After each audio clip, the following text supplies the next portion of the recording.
महादेव कोळी समाजाला आदिवासीचं प्रमाणपत्र मिळावं यासाठी गेल्या 18 दिवसापासून जिल्हाधिकारी कार्यालयासमोर आमरण उपोषण या ठिकाणी सुरू करण्यात आलेलं आहे। आज मोठ्या प्रमाणात जिल्ह्याभरातील हे नागरिक जे आहे ते या ठिकाणी जमा झालेले आपण या ठिकाणी बघू शकता। हे उपोषण या ठिकाणी गेल्या 18 दिवसापासून सुरू आहे। 2/1/2024 पासून हे उपोषण सुरू झाले असून अद्यापही त्यांच्या मागण्याकडे दुर्लक्ष होत असल्याचं या ठिकाणी चित्र जे आहे बघायला मिळत आहे।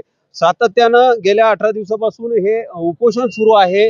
मागील काही दिवसा अगोदर या ठिकाणी BSNLच्या टावरवर चढून देखील या ठिकाणी या समाज बांधवांनी आंदोलन केलं, परंतु कुठलाही मार्ग जो आहे तोडगा जो आहे तो या ठिकाणी निघालेला नाही। आंदोलनकर्ते आपल्या सोबत आहे, त्यांच्याशी आपण जाणून घेणार आहोत नेमक्या त्यांच्या मागण्या काय आहेत त्यांच्याशी आपण बोलूयात।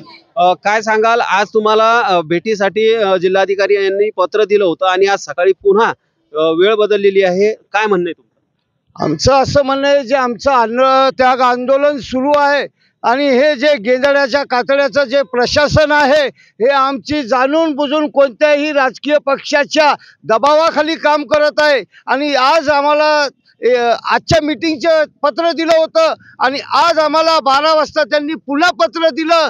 मला असं वाटतं की ह्या प्रशासनाला आमच्या या अन्नत्याग आमरण उपोषणाची दखल घेत नाही असे हे प्रशासन आहे।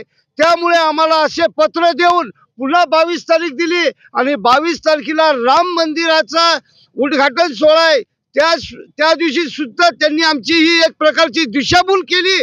मी मीडियाच्या माध्यमातून सांगतो की मी आज रोजी या उपोषण करता या नात्याने मी या जिल्हा प्रशासन यांनी त्यांना जे पाठीशी घालत असतील यांचा मी आज जाहीर निषेध करतो आणि यापुढे आम्हाला 22 तारीख आम्ही बघू, नाही तर आम्ही यापेक्षा जास्त तीव्र आंदोलन करू आणि आमचं अन्नत्याग आंदोलन हे सुरूच राहणार असं मी आज तुम्हाला सांगू इच्छितो।